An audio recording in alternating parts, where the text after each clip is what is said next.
एक चुड़ैल थी। उस चुड़ैल के पास बहुत ज़्यादा गहना था। उसके पास एक बहुत बड़ा हीरा का खजाना था। उसी हीरा के खजाना से वह चुड़ैल अपने पूरे गहने लाती थी। वह चुड़ैल बहुत ज़्यादा अमीर थी। एक दिन की बात है, मोटू और पतलू अपने दोस्त के घर जा रहे थे।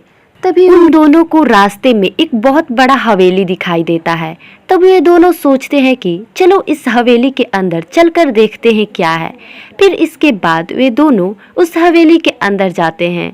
जब ये दोनों उस हवेली के अंदर जाते हैं तो उनको एक बहुत ही बड़ा खजाना दिखाई देता है। मोटू उस खजाना को देखकर बहुत ज़्यादा खुश हो जाता है और सोचता है कि चलो इसके बारे में गांव वालों को बताते हैं। फिर उसके बाद मोटू और पतलू अपने गांव में आते हैं और अपने गांव वालों से बताते हैं कि हमारे गांव के बगल में एक बहुत ही बड़ा हवेली है और उस हवेली के अंदर बहुत ज़्यादा हीरा सोना चांदी है। उस चुड़ैल के पास 2 नौकर थे। वे नौकर उसको गांव की सारी खबरें बताते थे।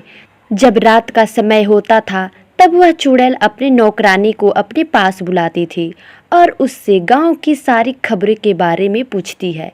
जब अगला सुबह होता है तब गांव वाले मोटू से कहते हैं कि अरे मोटू, तुम उस हवेली के अंदर कभी भी मत जाना, वरना उसके अंदर एक बहुत बड़ी चुड़ैल रहती है और वह तुम्हें वापस कभी नहीं आने देगी।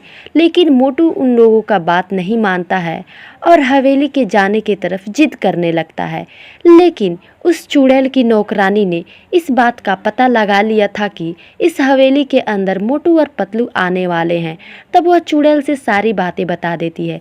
चुड़ैल भी कहती है कि अगर इस हवेली के अंदर मोटू और पतलू आएंगे तो मैं उन दोनों को मार डालूंगी।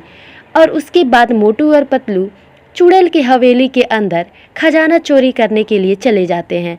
तभी वहाँ पर चुड़ैल आ जाती है और मोटू पतलू से कहती है कि तुम दोनों अब यहाँ से कभी भी बचकर नहीं जाओगे, क्योंकि मेरे पास इतना ज़्यादा हीरा मोती और सोना चांदी है कि मैं तुम दोनों को खरीद सकती हूँ और आज के बाद तुम दोनों भी मेरा नौकर हो।